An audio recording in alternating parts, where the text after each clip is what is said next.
इभिक्सना जादों सासे बांगाल मुस्लिम मानसिनि जाने आबाद मावनाय बे ट्राइबेल एरिया बर' एरियायाव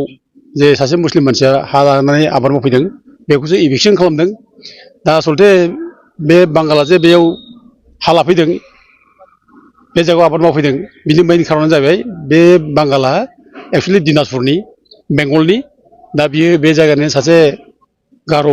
आइजोखौ हाबा खालामदों आरो गार' आइजोखौ हाबा खालामनानै बियो बे जायगायाव गावनि नामावनो बे हाखौ लाफैदों बे हाखौ लाफैनायखाय बे जायगानि मानसिफ्रा रावबो माने नन ट्राइबेल मानसिनो हा होनो गोसो गैया जिहेतु ट्राइबेल एरिया आरो ट्राइबेल एरियायाव ट्राइबेलनि हायानो माने ट्राइबेलनि आखायाव थानांगौ बे हिसाबै बे ट्राइबेल एरियायाव जे नन ट्राइबेल सासे दिनाजपुरनि सासे मुस्लिम मानसिया जे गार' आइजोखौ हाबा खालामनानै बे जायगायाव जे हा लाफैदों बे जायगायाव जे खेथि बाथि खालामफैदों बेखौ रावबो माने आजावनानै लानो हायाखै रावबो सहायनो हायाखै बे सहाय हायैनि थाखायनो बे जायगानि गासिबो गार' बर' राभा जिसिबां दं आरो जिसिबां आफादफोर दं बे जायगानि ट्राइबेल संघ माने बर' साहित्य सभा आरो जोङो माने बर' समाज ओमफ्राय ब्रह्म समाज दङ बेसेबां आफादफोर दङ बर' फरायसा आफाद ओमफ्राय गार' स्टुडेन्टस इउनियन बिथांमोनाबो ज' लोगो लानानै बे इभिक्सन खालामनायखौ सापर्ट खालामदों ओमफ्राय होखारनांगौ बे जायगायाव खुनु नन ट्राइबेल मानसिया हा मोना बेखौ लाय होआ बिदि होननानै इभिक्सनखौ सापर्ट खालामदों हिसाबै बे थांनाय बारनि जानाखि इभिक्सन जानाय 22 तारिखआव बे इभिक्सना खुनु माने ट्राइबेलनि हाखौ माने इभिक्सन खालामनाय जायाखै ट्राइबेलफ्रा हायाव हाबनानै थादों हाग्रानि हायाव इलिगेल भाबै आवग्रिनानै लादों हाखौ बिदि होननानै इभिक्सन खालामनाय जायाखै बे हायाव जे माने नन ट्राइबेल मानसिया जे हाबनानै थादों इलिगेल भाबै जे ट्राइबेल हिनजावखौ हाबा खालामनानै दा बेखौसो बयबो माने बेरेखा खालामनानै बे इभिक्सनखौ माने खालामहोनाय जादों आरो बयबो सापर्ट दङ आरो फरेस्ट डिपार्टमेन्टनि बे जायखि इभिक्सन खालामनाय बेखौ रावबो अपज खालामाखै सापर्ट दङ बाथ्रा बेनोल' जायफ्रा ट्राइबेलफोर असे ट्राइबेलफोर बे ट्राइबेलफ्रा जायफ्रा हाग्रा ओनसोलाव दङ जायफ्रा फरेस्ट डिलार्स आयेन बादियै जायफ्रा थानो मोनो बिसोरखौ रावखौबो इभिक्सन खालाम मोना रावखौ होखार मोना बेयाव बयबो एकगतजोब दा बिसोर नैबे दानि जायखि इभिक्सन खालामनाय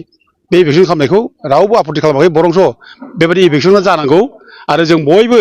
ट्राइबेलफ्रा अखल बर'ल' नङा ट्राइबेलफ्रा जोंनि माने हिनजावसाफोरखौ जों मालाय जाथिनो हरदों होननानै जोंनि अधिकारखौ जोङो मालाय जाथिनो होनो नाङा आरो जायफ्रा जोंनि माने आइजोफ्रा मालाय जाथिजों हाबा खालामलांबाय बे हाबा खालामहैनाय आइजोफ्रा जाहाथे ट्राइबेलनि अधिकारखौ मोना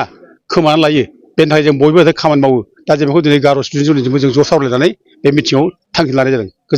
गोख्रोङैनो जोङो गसंथागोन जे ट्राइबेलनि हाखौ खुनु नन ट्राइबेल मानसिया लानो मोना जों बेयाव गोख्रों खाथार आरो जोङो बड'लेण्ड जनजाति सुरक्षा मन्च हिसाबै जों गासिबो रायजो राजाफोरजों खावलायगासिनो दङ जे बिटिसि ओनसोलाव गासै 3,49,505 बिघा हाया दिनै नन ट्राइबेल माने जायनाखि प्रटेक्टेड क्लासनि मानसिफोर ट्राइबेल बेल्टआव हाबनो मोनै मानसिफोर बिसोरो आवग्रिना लाबाय दा बे आवग्रिना लानाय मानसिफोरखौ होखारनांगौ होननानै जोङो माने दाबि खालामगासिनो दङ आरो इतिमध्य जों प्राइम मिनिस्टारनिफ्रायबो अर्डार मोननानै दङ